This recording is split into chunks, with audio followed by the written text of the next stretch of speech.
नमस्ते। पाकिस्तान ने आतंकी जो प्रयोगशाला शुरू की थी, आज वह उसके लिए जी का जंजाल बन गई है। जहां उसके पाले पोसे आतंकी उसके नागरिकों और सुरक्षा कर्मियों का खून बहा रहे हैं, वहीं दुनिया की दृष्टि में पाकिस्तान आतंकी देश के रूप में कुख्यात हो गया है। आतंकी राष्ट्र नीति ने उसका बेड़ा गर्क कर दिया है और आज पूरा मदरसा मुल्क कंगाली और भूखमरी से जूझ रहा है।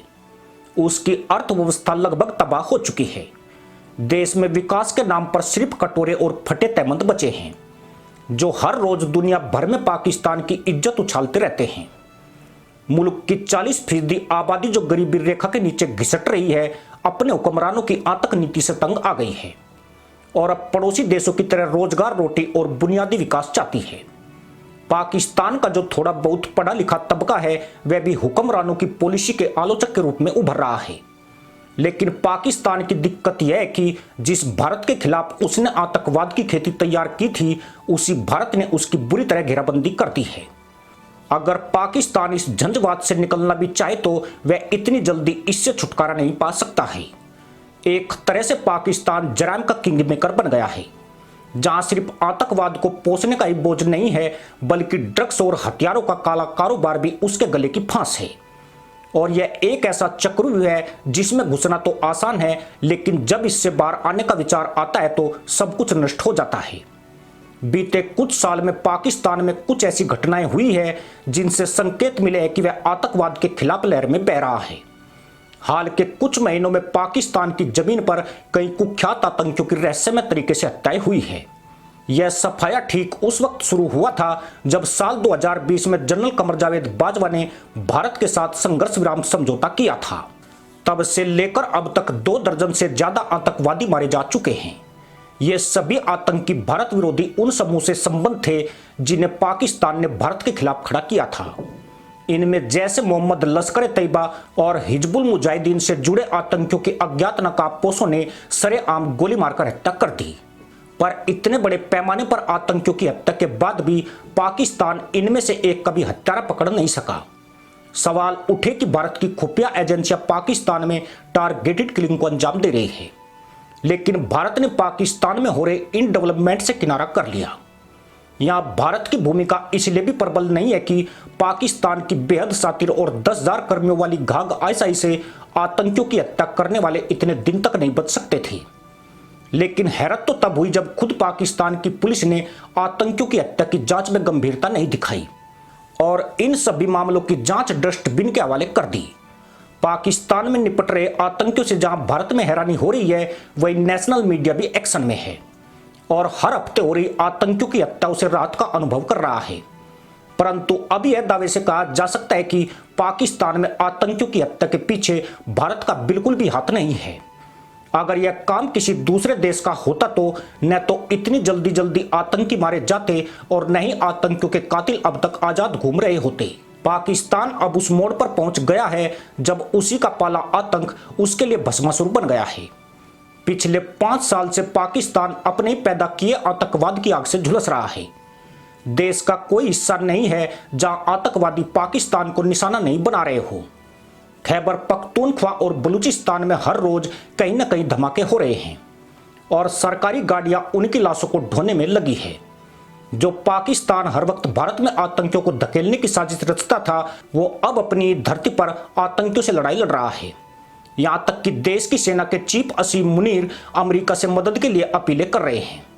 दरअसल पाकिस्तान ने भारत में आतंक की शुरुआत कश्मीर को छीनने के लिए की थी। 80 के दशक के बाद इसमें जबरदस्त उछाल आया और 2019 तक पूरा जम्मू कश्मीर इस्लामिक आतंकवाद से झुलसता रहा। लेकिन साल 2019 में जम्मू कश्मीर से धारा 370 खत्म होते ही पाकिस्तान की उम्मीदें चकनाचूर हो गई।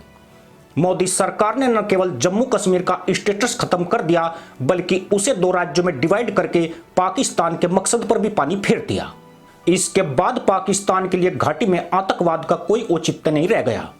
यही कारण था कि 2020 में तत्कालीन army chief general Qamar Javed Bajwa ने इस मुद्दे से परहेज करना शुरू कर दिया था और भारत के साथ नियंत्रण रेखा पर संघर्ष विराम का समझौता कर लिया।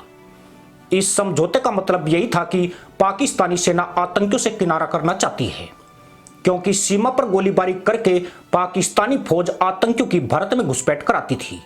अगर यह गोलीबारी बंद की जा रही थी तो स्पष्ट था कि पाकिस्तान ने आतंकियों की मदद से पीछा छुड़ा लिया है।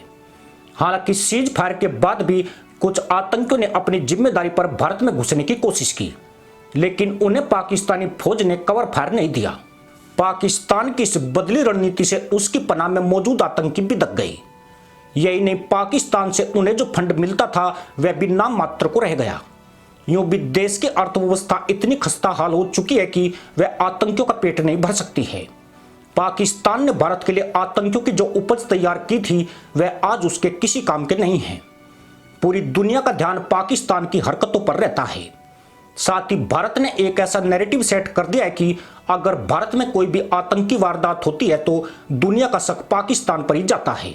ऐसे में पाकिस्तान एक ही सूरत में बदनाम होने से बच सकता है, और वह यही है कि वो अपनी जमीन पर छुपे भारत विरोधी आतंकियों को ही खत्म कर दे। हिंदुस्तानी जबान में इसे न रहेगा मुल्ला और न होगा चौराहे पर हल्ला कहते हैं। दावे से तो नहीं कहा जा सकता है, परंतु पाकिस्तान में जो आतंकी मरण चल रहा है उससे कुछ कुछ ऐसे ही संकेत मिलते हैं। पर दिक्कत यह है कि अब भारत उस पॉलिसी को लागू कर चुका है जिसके तहत वो कभी भी नहीं चाहेगा कि पाकिस्तान के ऊपर से आतंकवाद पोषित देश का तमगा हट जाए।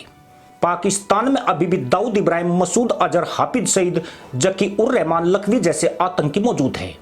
इनके अलावा भी ऐसे अनेक आतंकियों की भरमार है जिन्हें भारत के खिलाफ खड़ा किया गया था। भारत इन सभी आतंकियों को जीवित रखना चाहता है ताकि पाकिस्तान दुनिया के सामने बेनकाब होता रहे, जबकि पाकिस्तान इन आतंकियों से छुटकारा पाना चाहता है। पाकिस्तान में मसूद अजहर के जिंदा होने के कोई संकेत 2019 के बाद से नहीं मिले हैं, लेकिन भारत आज भी दावा करता है कि उसे पाकिस्तान ने सुरक्षित पनाहगाह में रखा हुआ है। दाऊद इब्राहिम के दिन भी गिने चुने बचे हैं। अगर वह जल्दी ही अपनी मौत नहीं मरा तो पाकिस्तान इस बोझ को ज्यादा दिन नहीं ढो सकता है, जबकि हाफिज सईद को भी आईएसआई मार दे तो अचरज नहीं होना चाहिए। जानकर ताज्जुब होगा कि पाकिस्तान में हाल के महीनों में जो आतंकी मारे गए वह सभी दूसरी पंक्ति के आतंकवादी थे। इनमें से एक भी आतंकी हथियार उठाकर भारत में गोली चलाने वाला नहीं था। सभी बड़े आतंकी और समूह के अलग अलग कार्यों को देखते थे।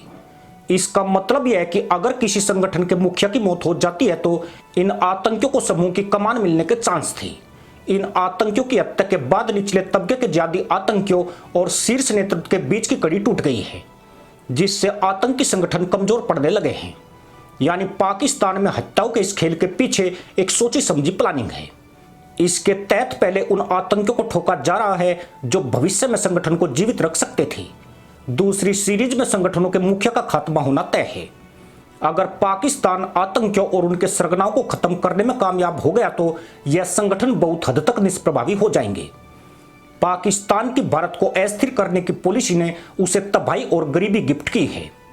पूरी दुनिया विकास और टेक्नोलॉजी के लिए दौड़ लगा रही है। पाकिस्तान ज्यादा दिन तक आतंक की खेती सींचता रहा तो वह उसके लिए दुखदायी बनेगा। साथ ही उसने कश्मीर तो गंवा ही दिया, पीओके भी उसके हाथ से निकल जाएगा, क्योंकि कल को भारत पीओके में आतंकी लॉन्च पैड्स के नाम पर हमले का बहाना गढ़ सकता है। ऐसे में दुनिया भी भारत की तरफ को मानेगी और पाकिस्तान अकेला खड़ा नजर आएगा। इसी के साथ अनुमति दोस्तों, जय हिंद, वंदे मातरम।